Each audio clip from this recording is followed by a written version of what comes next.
about 3 a.m., I woke up startled, and I didn't know what was happening. The house was silent. I just sat up in bed. I laid back down, and I listened for a while, and didn't seem to be anything going on. And then all of a sudden, the TV upstairs turned on full blast.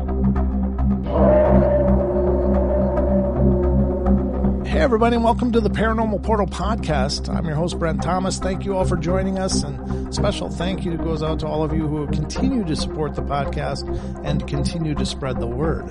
Always remember, if any of you out there have experiences of your own that you'd like to share, feel free to email me at paranormalportalradio@gmail.com. Again, paranormalportalradio@gmail.com, and you too could be a guest on the show.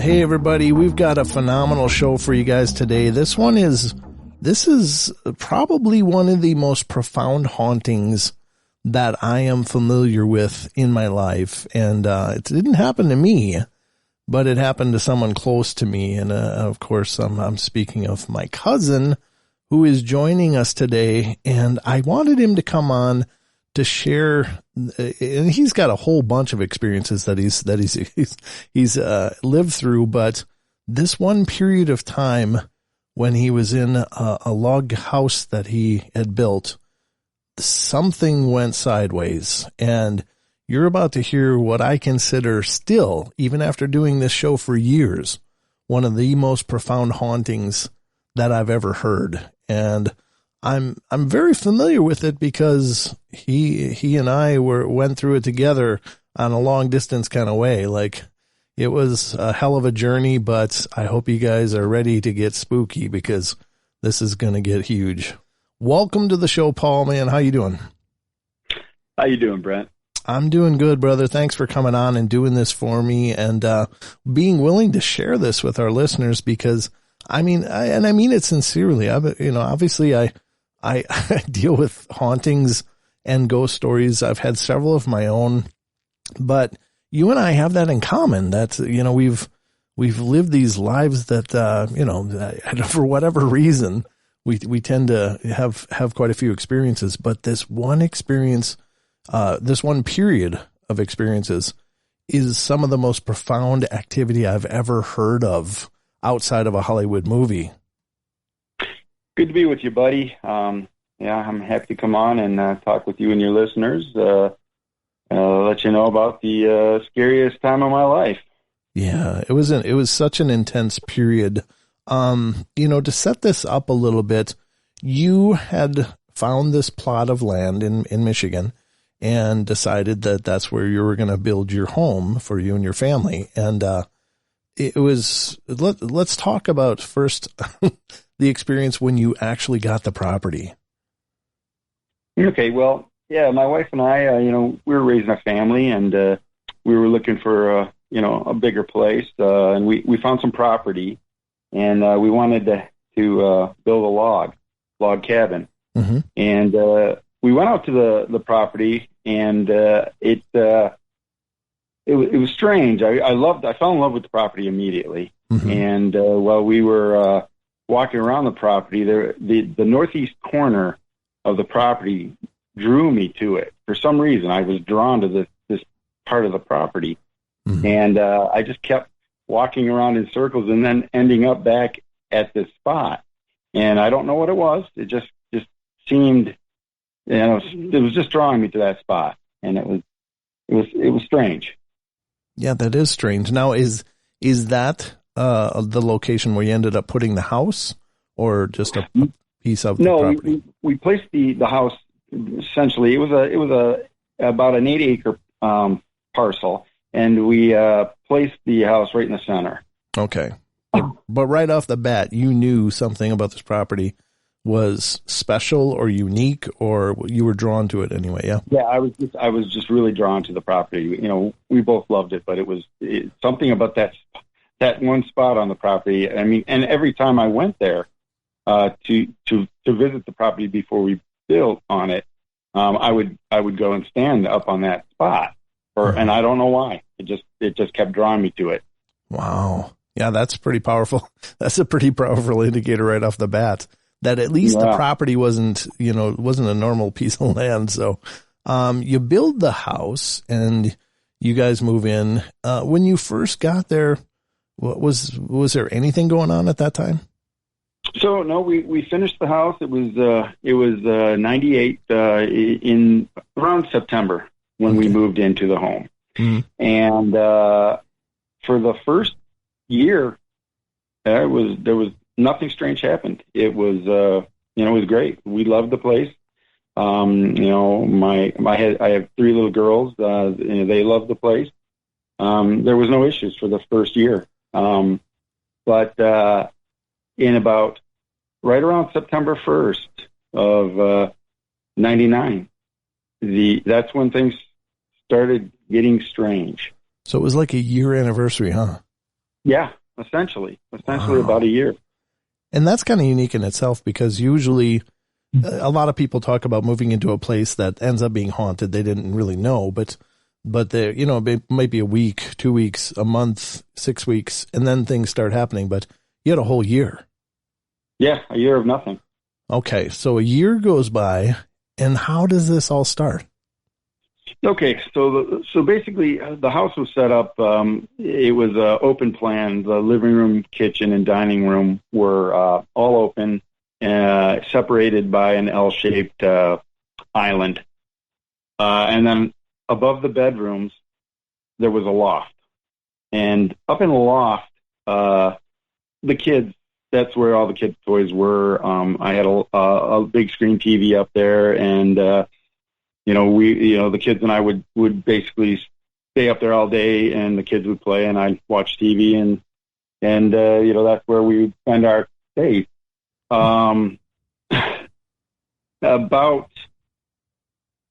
Basically what happened, the first time something happened at the house that was odd, I was sleeping one night, and my wife and I had gone to bed. The kids were all in bed, and about 3 a.m., I woke up startled.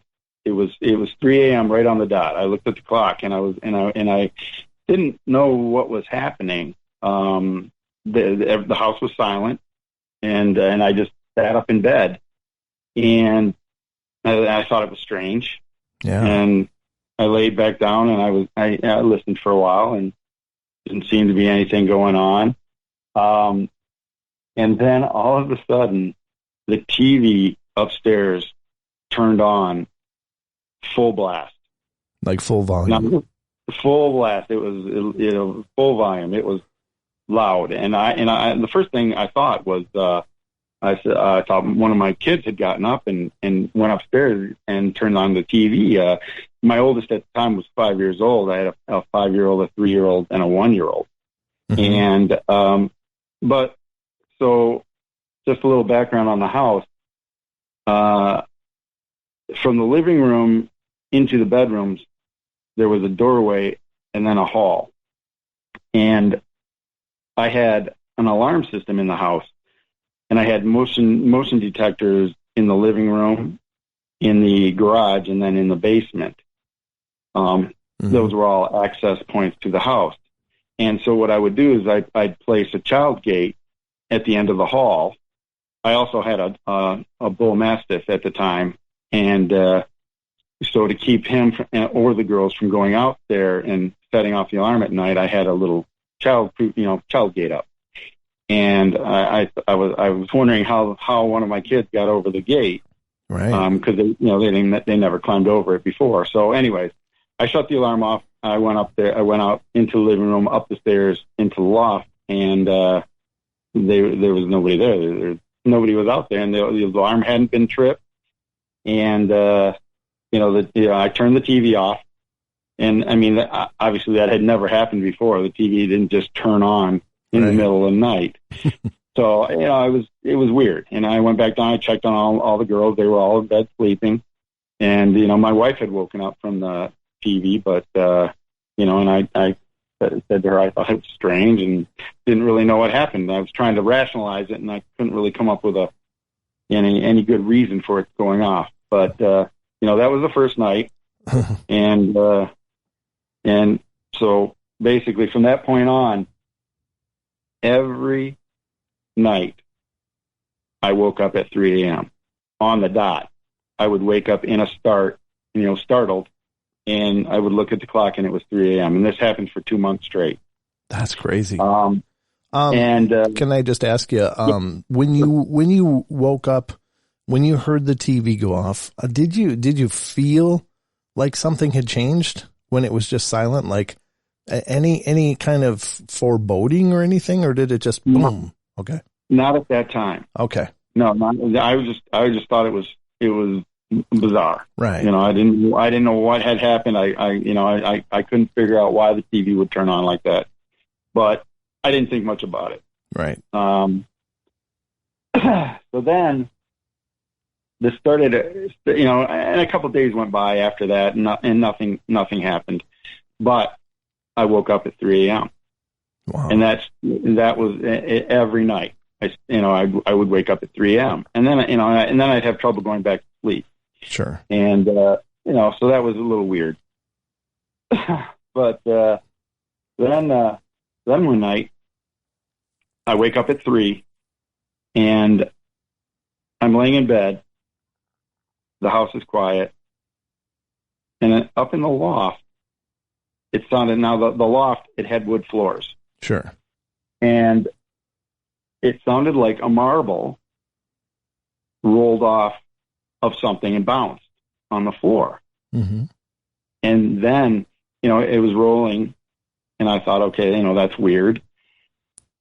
But then it continued to roll, and it would roll all around the upstairs. And it just continued rolling around up there. And for like 20 minutes, it sounded just like a marble rolling around on the floor. And I had no idea what that was. Yeah. And for whatever reason, I just got a chill up my back. And I started, it scared me. Yeah. And I don't know why. Things like that didn't normally scare me. And I just started feeling, and that's when the heaviness started in the house. Oh, yeah. Then I started, it felt oppressive, from that point on. Mm-hmm. I got up and I went out, shut off my alarm, went up into the loft, turned the lights on. And here's the thing. There wasn't a marble on the floor. There wasn't anything there. Oh. I looked for this marble. I was trying to find this thing. Right. And it wasn't there.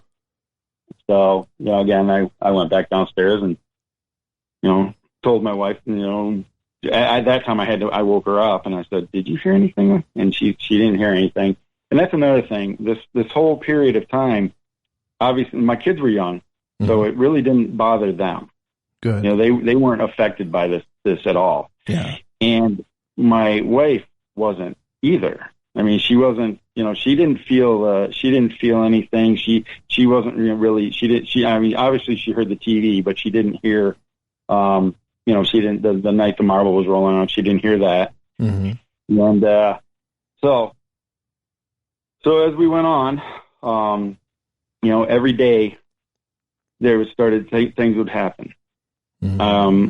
I'd wake up at 3 and I'd hear things in the living room moving around. I'd hear dishes in the sink moving and mm-hmm. plates moving around. Mm-hmm. And it sounded like somebody was out there.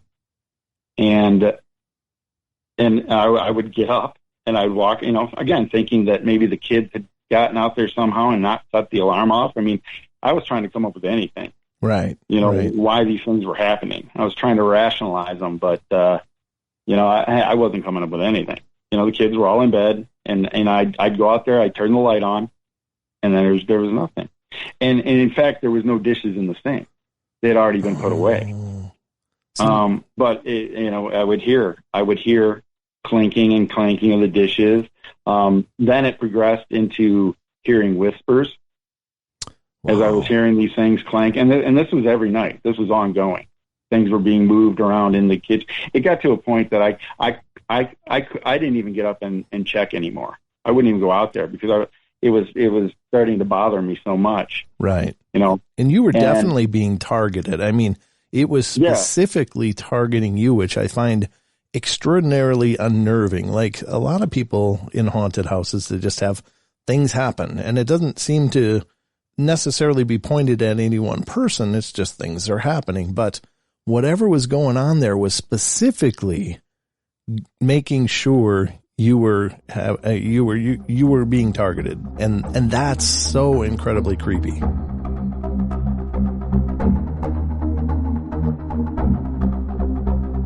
And we're still hearing this really low shrieking noise. And then all of a sudden, it sounded like somebody threw a wheelbarrow full of tools across my garage.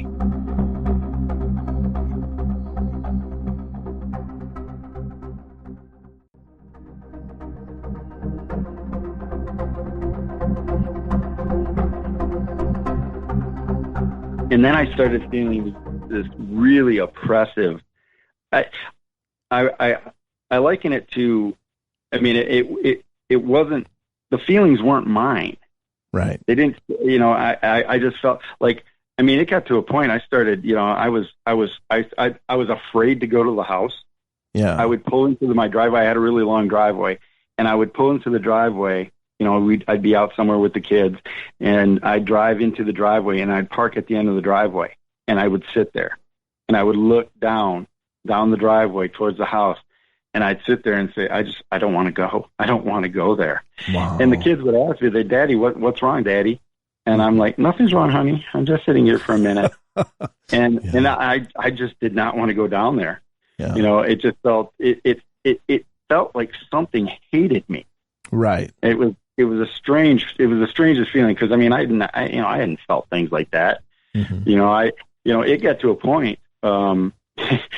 to a point, I wasn't sleeping then. So I would dread going to bed because I knew I was going to be tormented with these sounds all night long. Right. And so then I couldn't sleep, and then and when I would finally fall asleep, then 3 a.m. would come around and I'd be right back up hearing these things. Yeah. And then it started, it wouldn't even wait till 3 a.m. in the morning. It would start the minute I got into bed. Oh, really? And again, I'm like asking my wife, are you hearing these things? And she's like, no, and then I'm starting to think there's something wrong with me. I'm thinking I'm crazy here. Mm-hmm. I'm the only one hearing these things. So this goes on for several weeks. I'm probably 3 weeks into it now, and I'm really bothered by what's happening. Mm-hmm. And then one night, I am sleeping. I had finally fallen asleep, so I went to sleep. I woke up at 3, but then I fell back asleep. And about 4 o'clock in the morning, my wife wakes me up. She shakes me awake, and she's like, you got to see this. I'm like, well, what's going on? And she goes, you got to come out here into the living room. You got to see this. And she said, the whole living room's full of smoke. And I'm like, what? Wow. So I jump out of bed and I go out into the living room with her. And though it's not smoke, it's like fog. Wow. And she said the whole living room was full of fog when she walked out there. Mm-hmm. But when I got there, only half of the kitchen was clear, the living room and the dining room was clear, and the living room and kitchen, it was like a wall of fog. Oh my God. And I mean, it was so thick you could hardly see the other side. Wow. And I was like, and as we're standing there, she's like, what is that? And I'm like, I have no idea. And as we're talking, it dissipated. It all went away. Wow. And so she's now freaked out. She's freaked out. I'm freaked out. When we sit down at the table and we're talking, and all of a sudden my dog's acting really strange. My dog. So my bull mastiff, bull mastiffs don't do a lot of alarm barking. They're protective, but they don't bark a lot.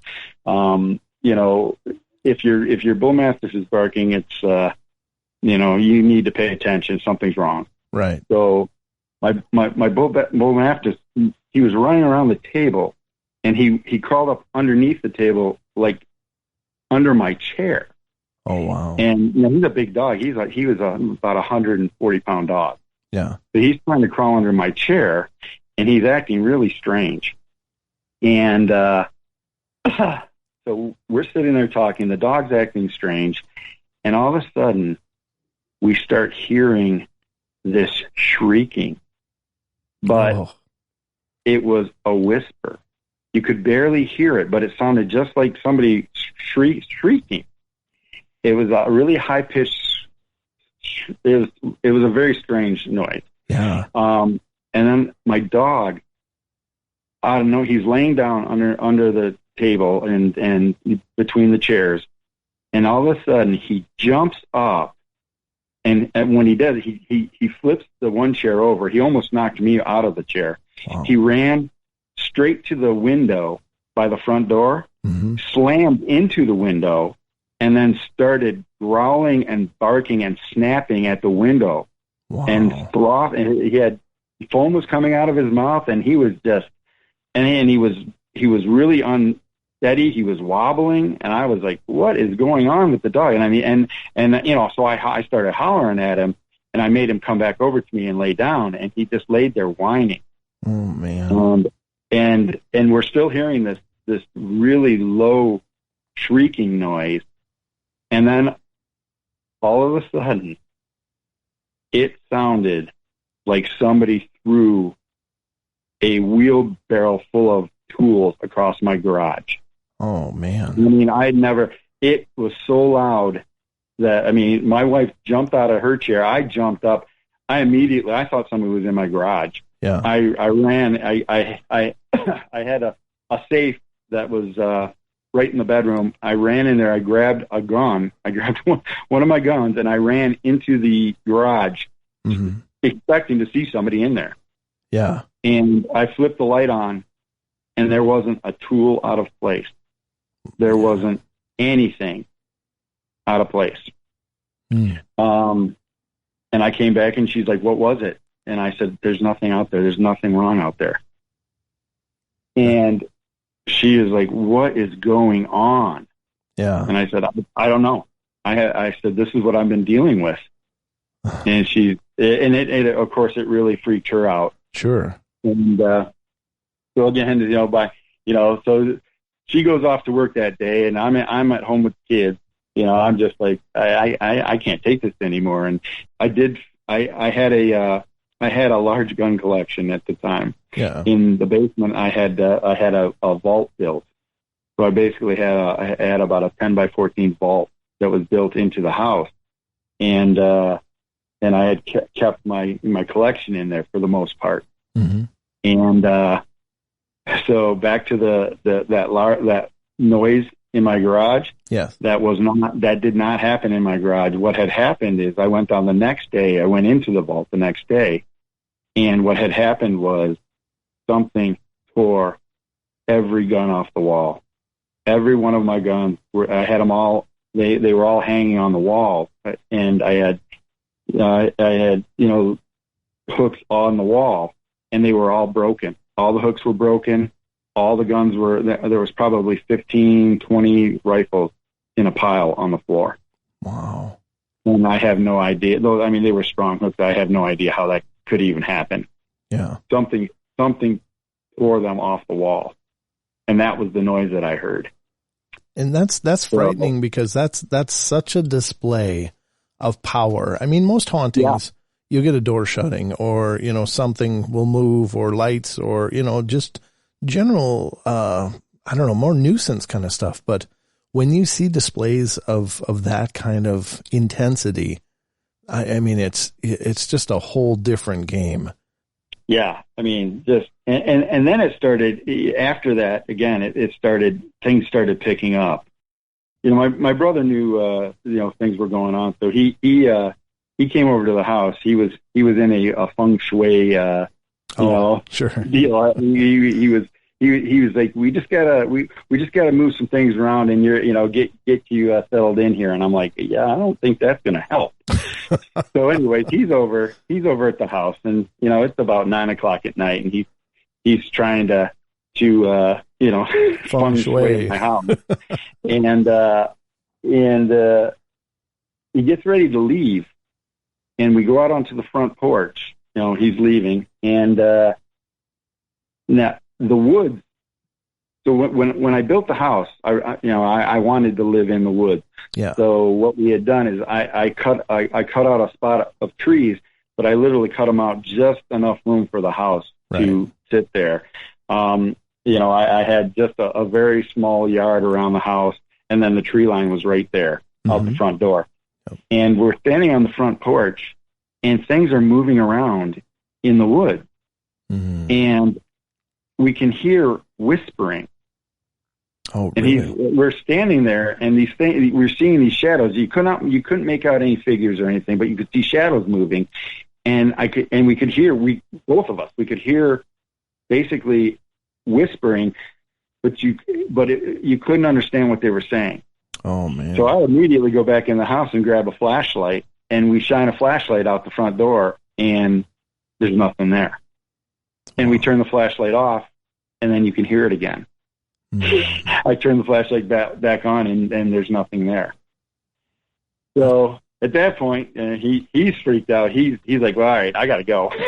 So he leaves, and I got to go back into the house, and be here, dealing with this. Right. So, and by this point, I'm, I had called you several times. Yeah. And, I'm looking for help. And, let me just interject. Let me just interject here a little bit. I have to say, I've known you my whole life. I mean, we grew up together, and we've been a big part of each other's lives, and we know each other really, really well. But I have to tell you that was the most scared for you that I've ever been, because I could just hear the torment in your voice, and it was, it was agonizing. It really was. I mean, I could tell you were living in your own personal hell. Yeah, it was horrible. It was really horrible. And, I was reaching out to anybody I could, for help, because I got to a point where I started feeling suicidal. And again, they were the thoughts, they didn't feel like they were my thoughts. Right. But they were there. Yeah. And, I told my wife, I said, we're leaving this place, and I don't care if we have to walk away and lose it or not. I'm leaving. I said, we can't be here anymore. Right. Of course she was not too excited about that. Sure. But I was like, I can't live like this. It's getting so bad that I can't. I mean, I don't know what to do. Right. So somebody had given me a number for a psychic. So I'm like, at this point, I'm like, I'll try anything. Right. So I contacted this person, and they basically what they told me was that, and this is where the corner of the property, comes into play.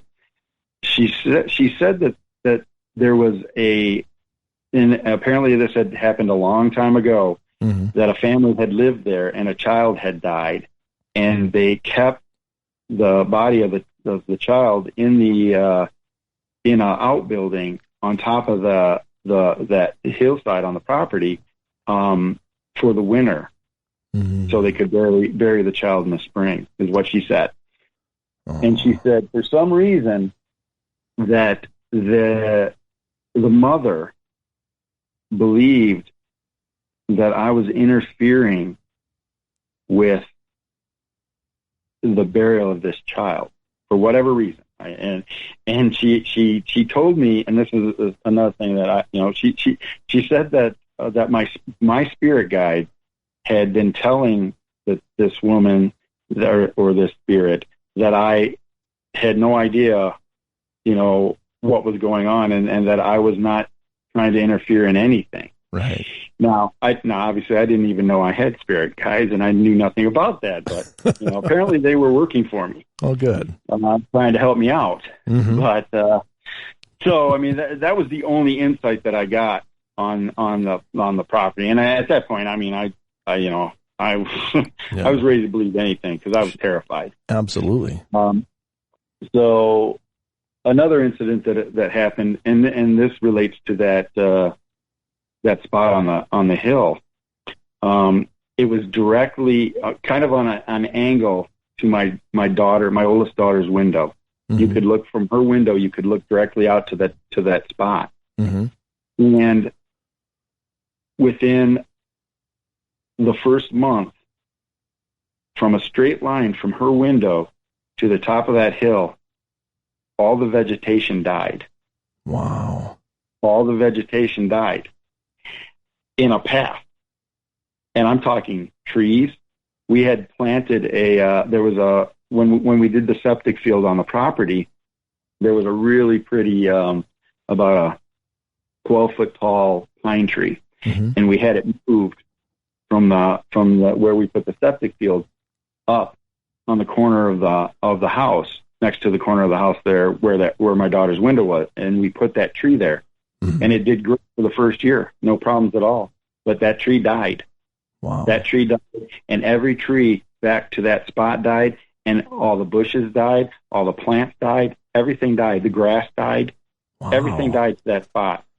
It was probably about a 15-foot wide path up there. So, of course, that really terrified me as well. Yeah.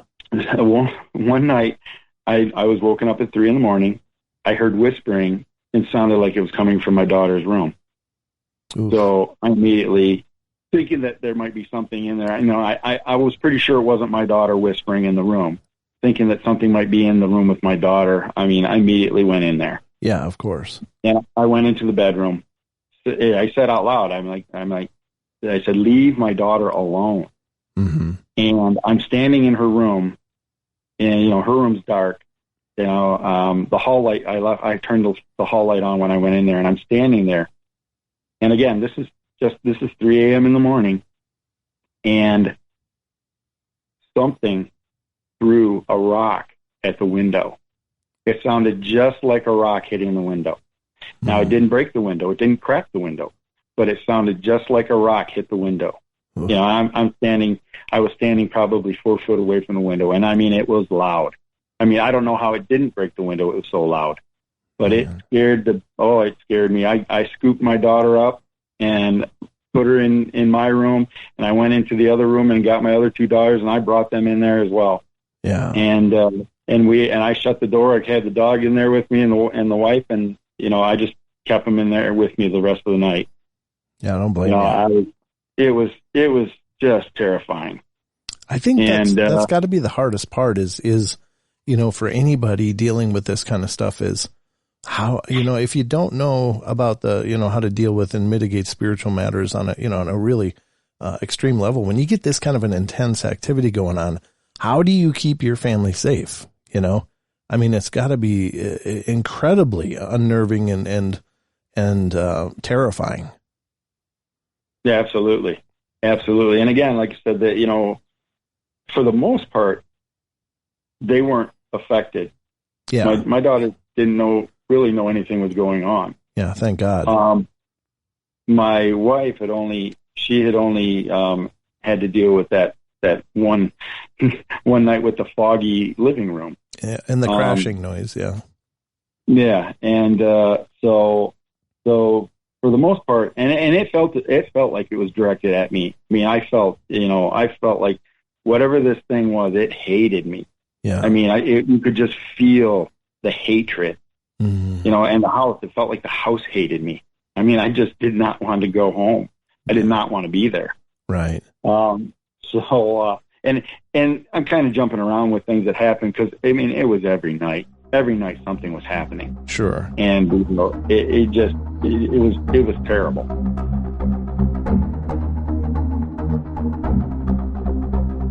while I'm cutting these trees, I start hearing the most god-awful growling and screaming. I can hear it, and I've got a chainsaw running. I hear this growling noises and screaming.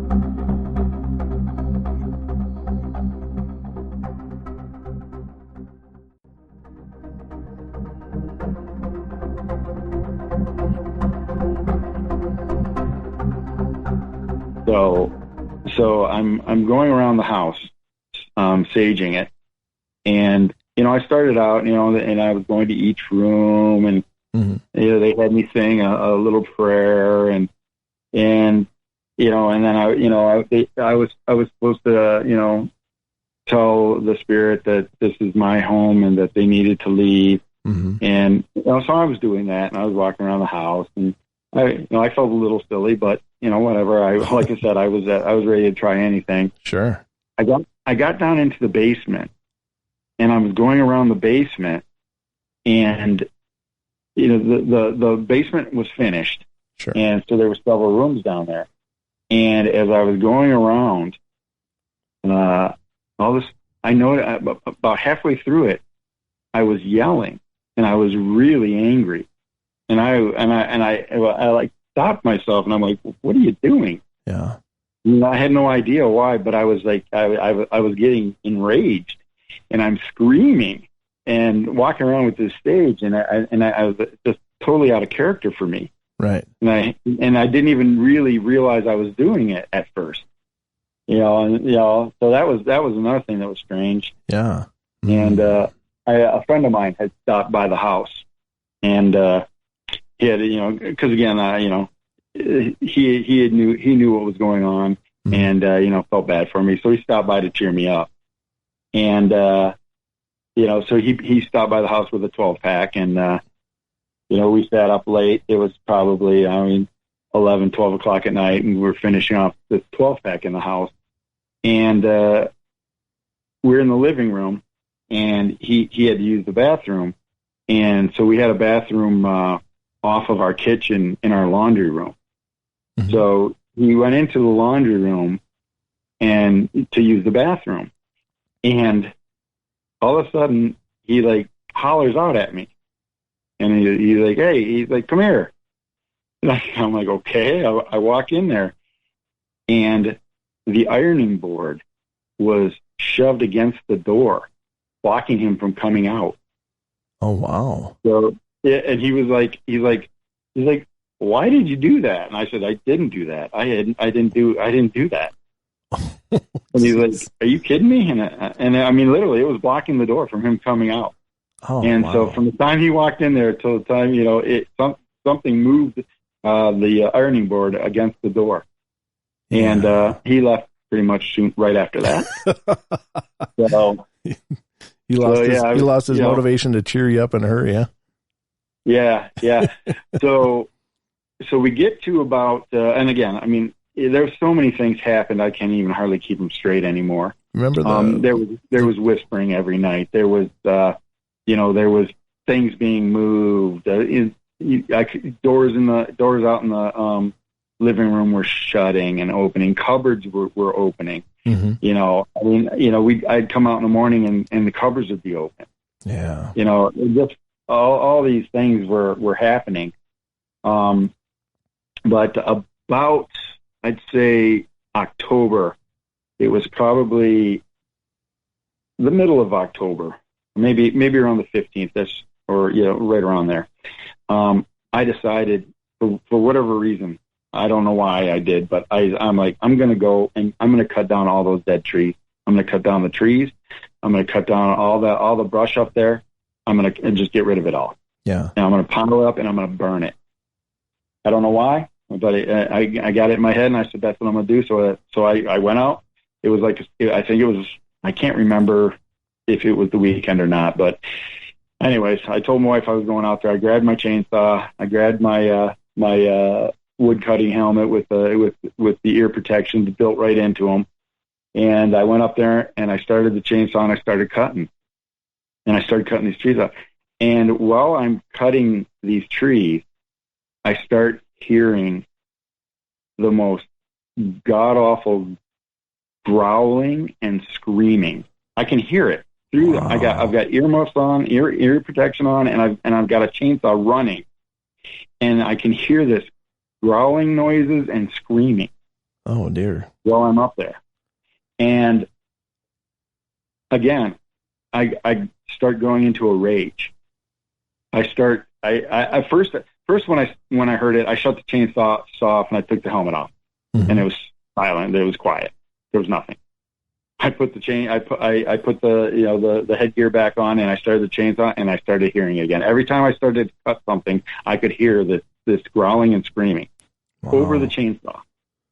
And so then I got angry, and I started swinging the chainsaw around and basically slamming it into the trees, and cutting into the brush. And then I stopped myself. And what are you doing? You're going to hurt yourself. Right. So I said, just stop. And I continued to cut, but I calmed down. And the whole time I did it, I could hear the growling and screaming. And I just cut it up. I put it in a pile. I put everything in a pile, and I lit it on fire, and I burned that whole pile down. And like I said, when that chainsaw was running and the helmet was on, I could hear the screaming and the growling. And when I turned it off, I couldn't hear anything. Just normal sounds. How about when you burned it? Did you hear anything then? Nothing. There was nothing when I burned it. Okay, but you don't think it was just an auditory hallucination due to the noise? I run chainsaws all the time. Okay. I have never heard anything like that. Okay. And I mean, it was loud. I could hear it. I mean, it was definitely happening. But it didn't frighten you though, which is, I guess, good. It made me really angry. And that, I was just, again, I was out of character for me to feel like that. I mean, I didn't go around going into rages. Sure. Yeah. Right. But for whatever reason. So basically, all right. So then we're getting close to the end of October. So we're getting near the end of the month, and so this was a weekend morning. I think it was Sunday morning. I had finally, again, after 3 a.m., I finally got myself back to sleep, and I actually thought, till my daughters came in. My daughters came into the room. They got out of bed. It's probably 9 o'clock in the morning. My wife was still in bed. She had the weekend off, so she was in bed, and we're laying there. And the kids came in, and we were all just sitting in bed talking. My oldest, she gets out of bed and she goes out into the kitchen.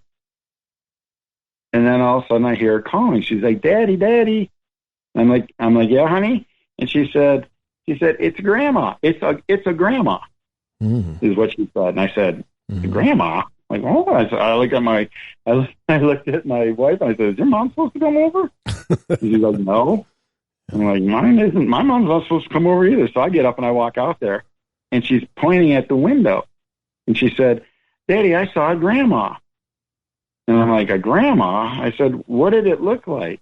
Or I said, I think I said, who did it look like, or who was it? And she said, it looked like the window.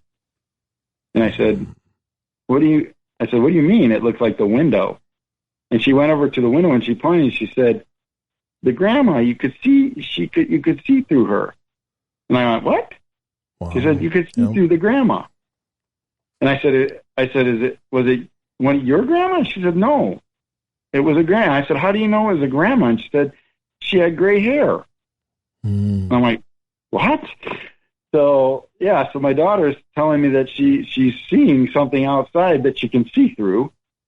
That was the first time that that any of my kids had said anything. Right. So again, I'm lost. I have no idea. I had no idea what to do. I didn't know how to handle it, how to deal with it. Now my kids are seeing things. I'm just lost. And I basically, that day I told my wife, I said, we're leaving. I don't care. We're going somewhere. I said, we're not staying here anymore. And she said, she of course was like, just wait, things will get better, everything's okay. And I'm like, it's not okay. Yeah. I said, this is the worst experience of my life.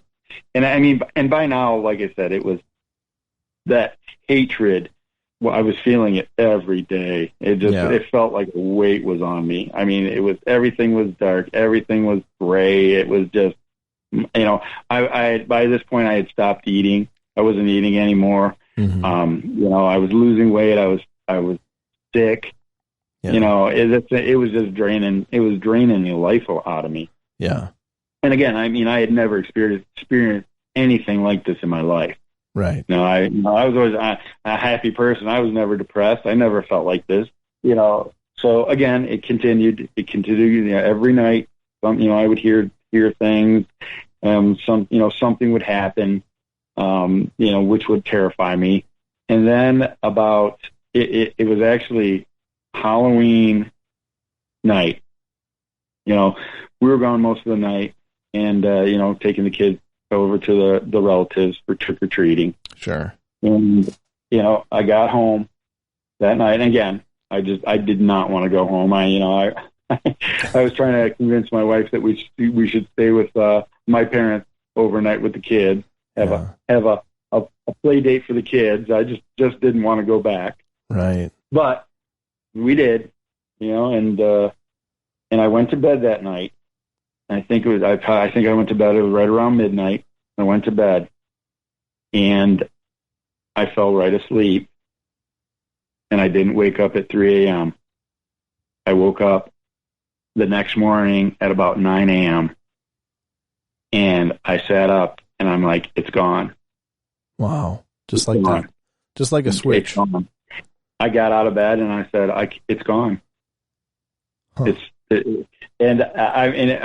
I was so, I mean, everything, all the feelings were gone. It was just like, I walked out into the sunshine. I couldn't believe it. I started calling people, and I started calling people and saying, it's over.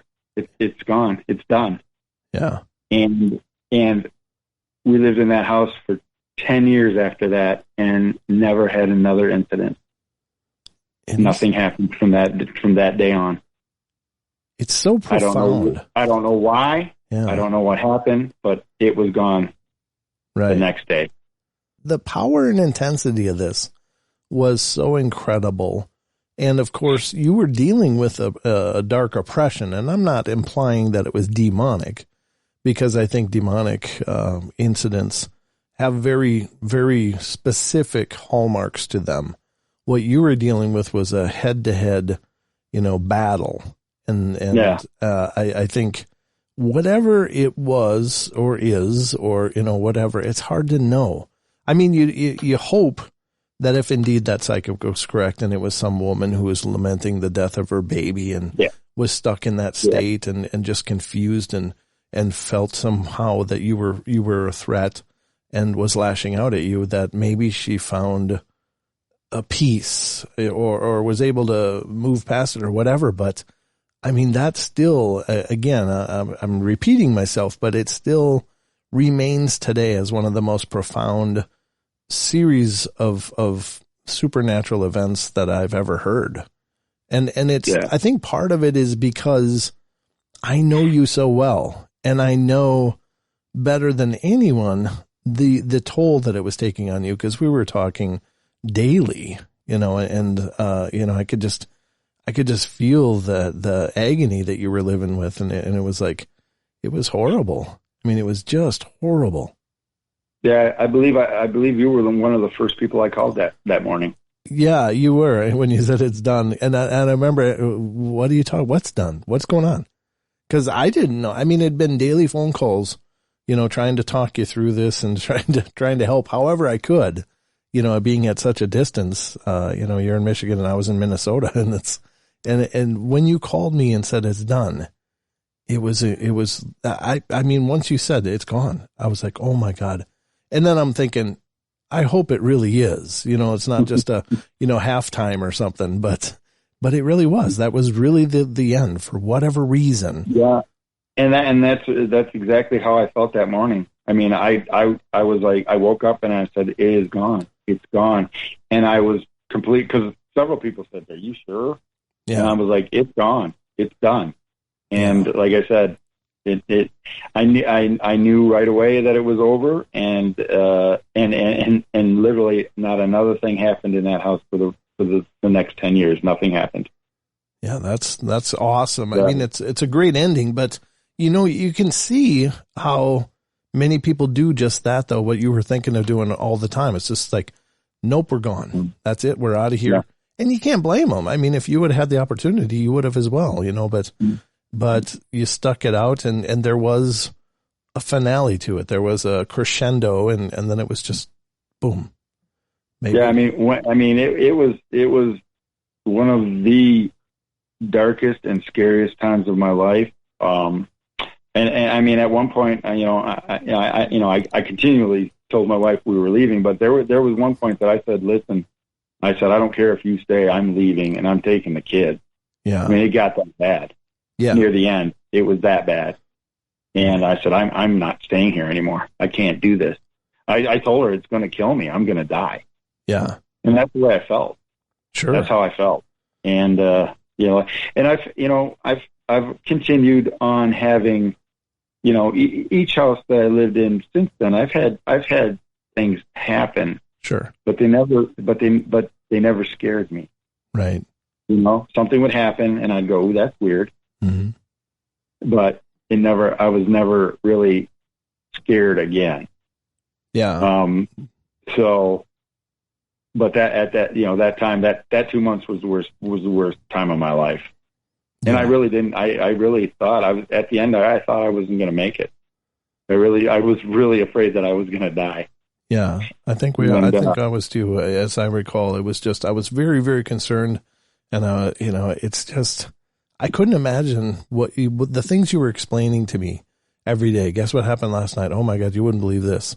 And the exhaustion in your voice but I guess it's good that you're a stubborn guy, because you just kept plugging forward. And I guess, I don't know if that's the case for every one of these kinds of experiences, because, there's other people that have had incredibly profound hauntings. I mean, do they go away? And then you got to wonder, did the next people that, ended up getting the house after you guys left, well, this is a strange thing. And again, I don't know the people that, I didn't know the people that, bought the house, but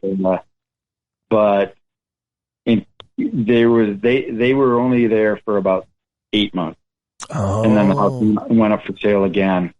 And then the next people had it for just over a year, and it went up for sale again.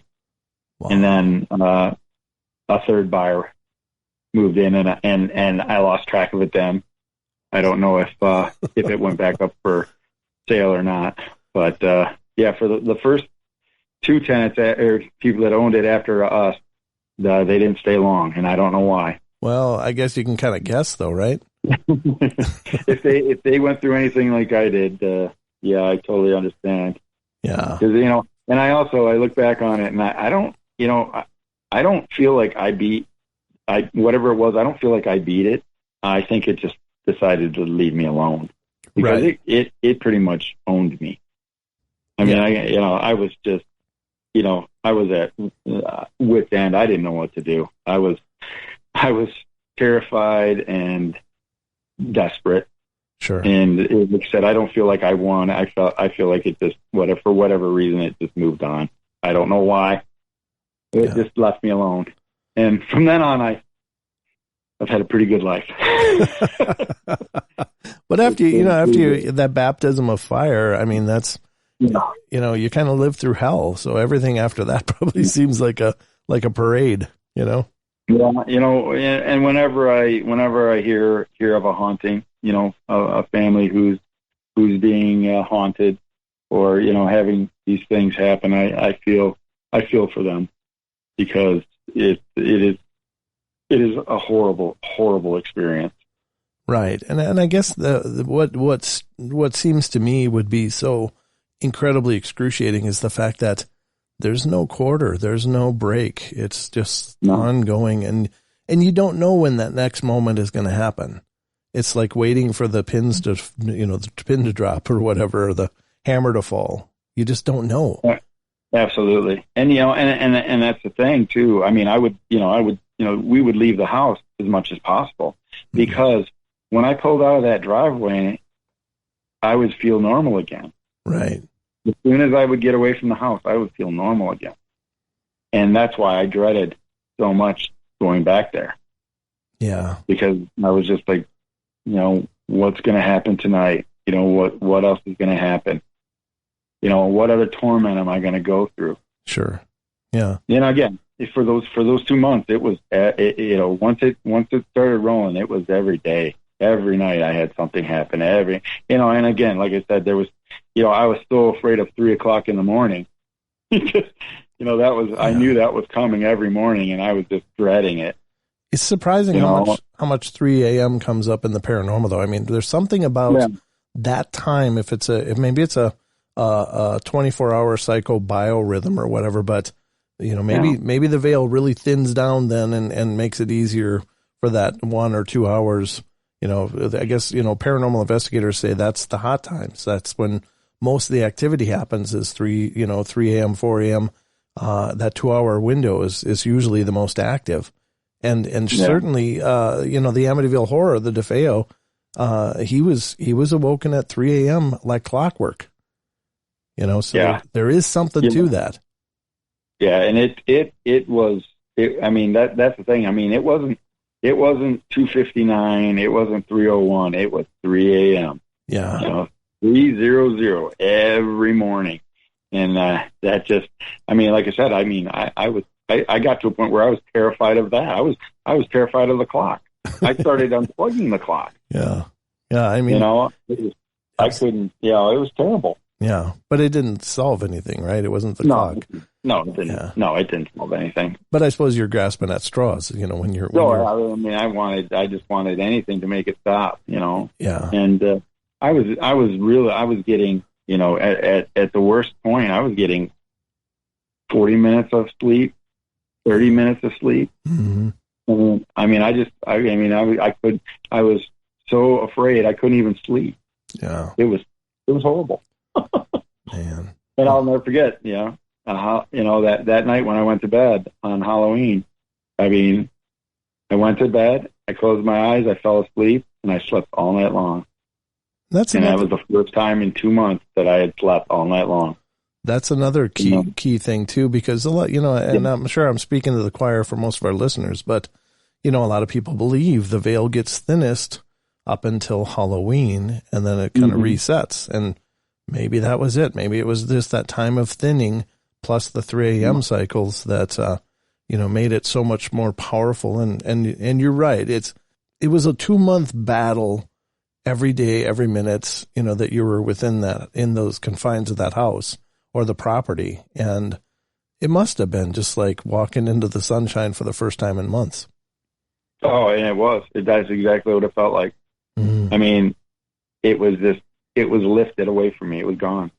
And I knew it right away. Yeah.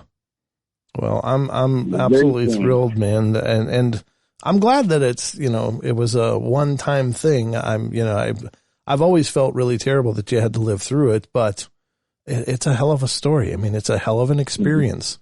And again, you saw it through. It was definitely hell. I'll say that. Yeah, absolutely.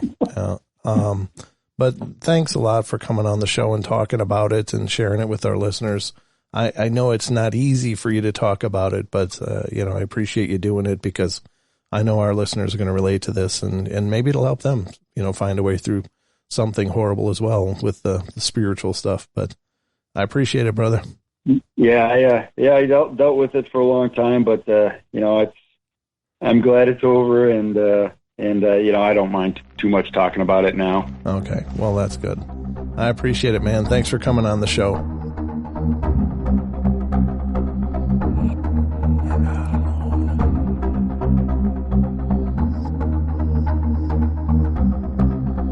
All right, guys, thank you so much for joining us here on tonight's show. I hope you guys enjoyed it. Please feel free to follow us on Facebook, facebook.com/Paranormal Portal Radio, as well as finding us on Twitter. We're on Twitter at Paranormal Portal, Portl, and we'd love to have you stop by our YouTube page and subscribe and check out our shows there. We got hundreds of shows, Journeys into the Paranormal Portal, so I hope you'll check it out, guys. We're over there at youtube.com/Paranormal Portal, so hope to see you guys soon.